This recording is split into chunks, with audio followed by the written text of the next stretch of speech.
Hello.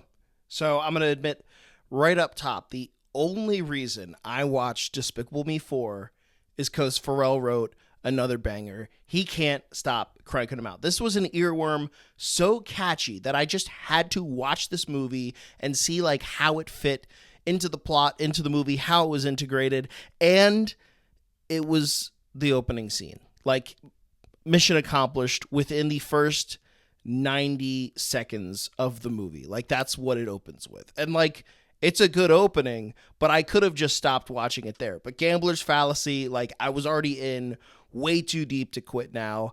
I kept watching it. And like as far as movies that I only watched because of a Pharrell song go, like this wasn't a bad movie.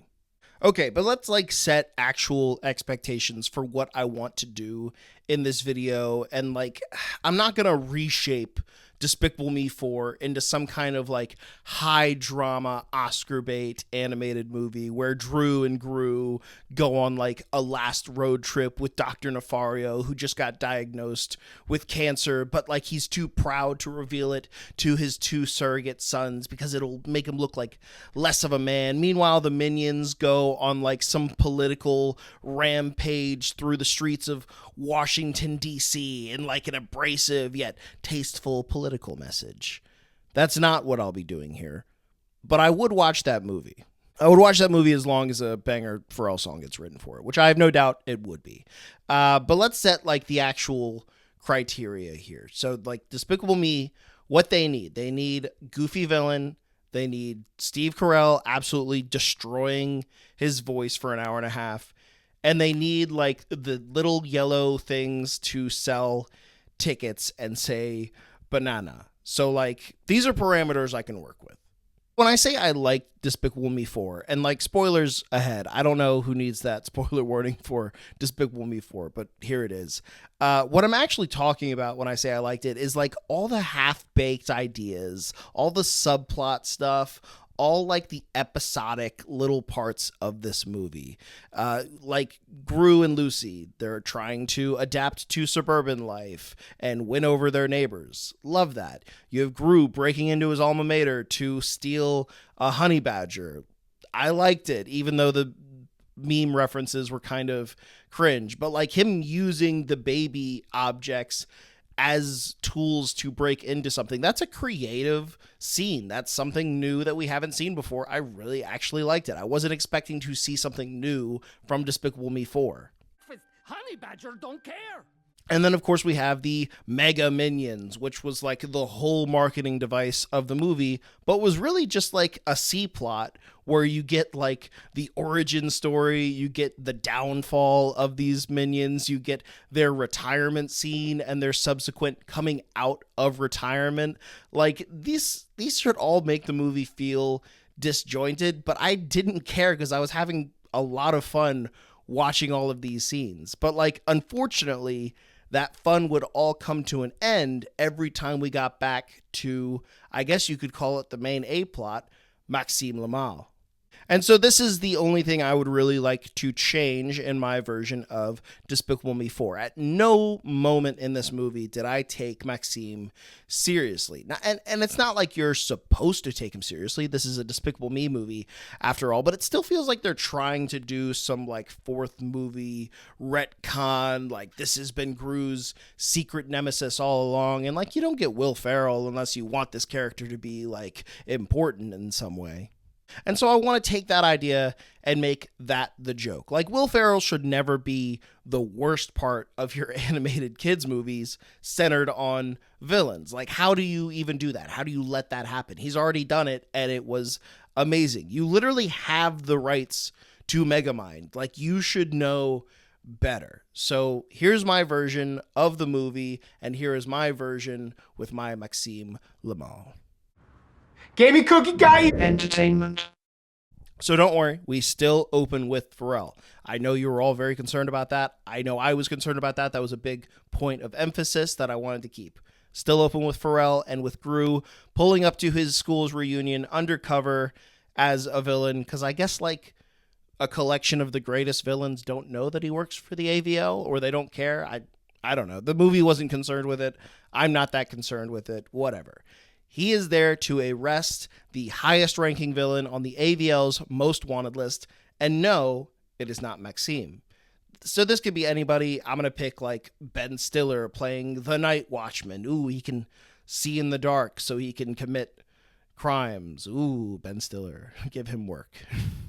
Anyway, just as Gru pulls Night Watchman on stage to reveal to everybody that this is the bad guy that he is there to arrest, Maxime upstages them. He arrives on stage. He's like, "Oh, you have caught me. The greatest villain in Gru's life is here. Oh no, oh, it's Maxime Lamal." Even though like Gru barely even knows who this is. He is not there. He doesn't even really remember Maxime from school.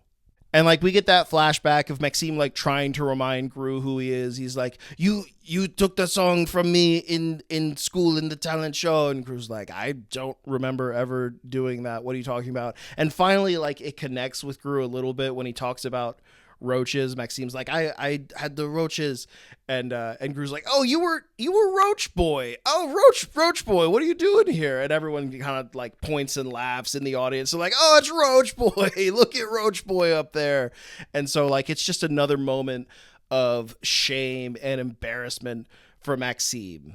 But this leads into a fun little action scene where, like, while everyone's pointing and laughing, Night Watchman gets free, and we have, like, a three-way standoff fight scene between Night Watchman, who's trying to escape arrest, Gru, who's trying to arrest him, and then Maxime, who just wants to get in the middle of the action and be involved somehow. So it's like Gru getting Maxime out of the way so he can get to Night Watchman. Finally, it all resolves. Night Watchman is arrested. And also kind of out of pity more than anything, Gru's like, okay, arrest him too, I guess. Only for Maxime to escape literally one scene later. I thought that was very funny in the original movie, how he's arrested. Next scene is him getting out of jail. I think that's fun. Let's keep that in. In fact, let's make that a bigger part of his character. And this is my main change to the character. He is really annoying. Gru knows it. The audience knows it. He is a pest and refuses to just go away like a cockroach. Like, this isn't a threatening villain. This is just someone who's super pervasive and annoying. Now, I know Spider-Verse kind of just did this, like, with the Hole Man, except his thing was holes and this guy's thing is roaches. So it's different. It's fine. Don't worry about it. Now, you might be wondering at this point, how does my new setup and my new villain lead to the most important part of this movie, the creation of the Mega Minions? That's the question. Well, we're basically going to do the same thing, except here, instead of Gru needing to flee, needing to go into the AVL's witness protection because Maxime is this dangerous threat to his family, he's just going to be such a constant nuisance that will not leave them alone. Like, we can get a fun little montage of like him going into custody, him escaping custody, immediately going to bother Gru. He gets arrested again. He gets out again. He immediately goes to bother Gru in all these random scenarios at the supermarket, in the bathroom. Like, he's just everywhere. And so finally Gru cannot take it. He has had enough. He has to take his family into witness protection until the AVL could figure out how to deal with Maxime.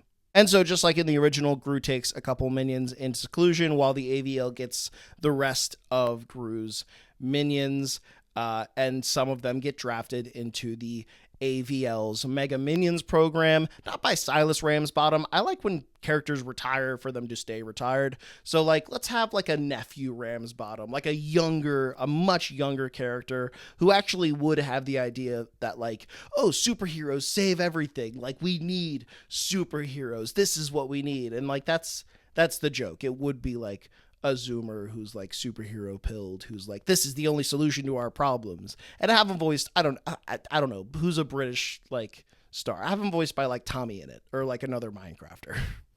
In the meantime, as we cut back to the Grus trying to adapt to their new life, we get family hijinks ensuing. And the only thing I really want to change here, because again, I liked all this subplottiness to it.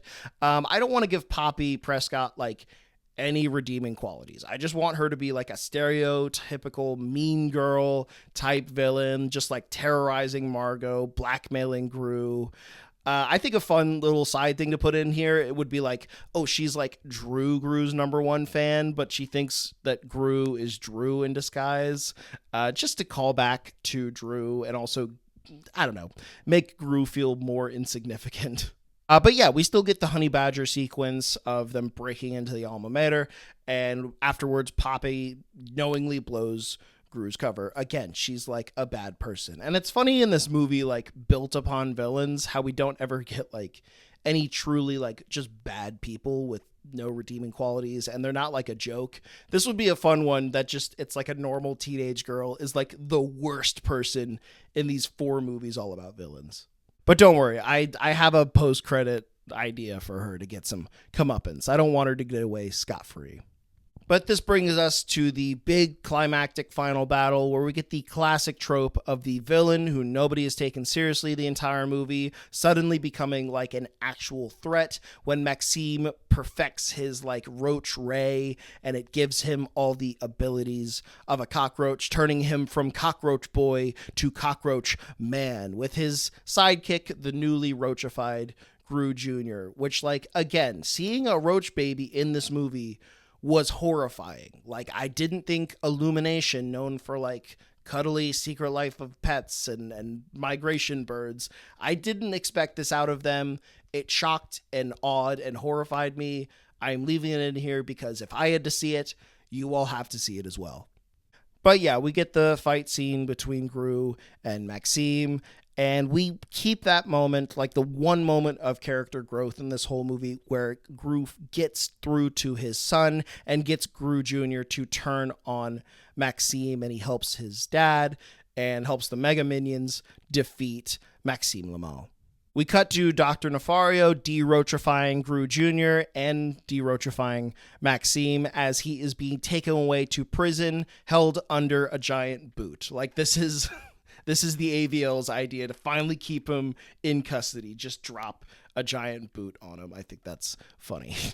But just before he goes off, Gru asks for one moment alone with Maxime Lamal, and he reveals that this has all been orchestrated by Gru to get back at Maxime for something so incredibly petty he did back in school, like ask to borrow a pencil and never return it. Just something that level of like insignificantly petty. Maxime begins ranting to the guards. He's like, guards, I knew it. I am his greatest villain. But none of them believe him. And Gru is just left there with this sickening, evil grin. And he gives one more evil laugh as the screen fades to black and the credits begin to roll. Because, yeah, this guy is still a little despicable. And so, yeah, that's my version of Despicable Me 4. So, like, more than most, this video is me just yelling into the void, because at the end of the day, who cares if the antagonist of Despicable Me 4 is a little underwritten? But sometimes those videos are, like, the most fun for me to make. It's a little sandbox playground, because, like, again, no one cares if I mess up this movie for them. At the end of the day, this video, just like the movie that inspired it, is just for a little light entertainment. So I do hope you enjoyed the video. If you have gotten this far, please like and subscribe for more. I will see you in the next one. Psych! I promised you an after credit scene, and darn it if I don't live up to my promises. So we cut back to Poppy Prescott's suburban mansion, or whatever she's living in, and we see a figure walk up to the door, hit the doorbell, and Poppy answers, and it is Drew. We get Drew in this movie because I think it'd be fun to get Drew in this movie, a little continuity between films.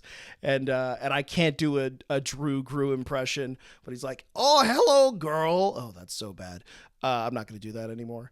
I heard you were a big fan of Drew Gru.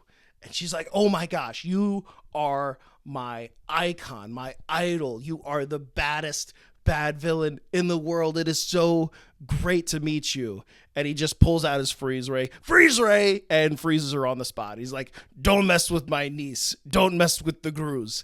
And he flies off. And that's the true end of the movie.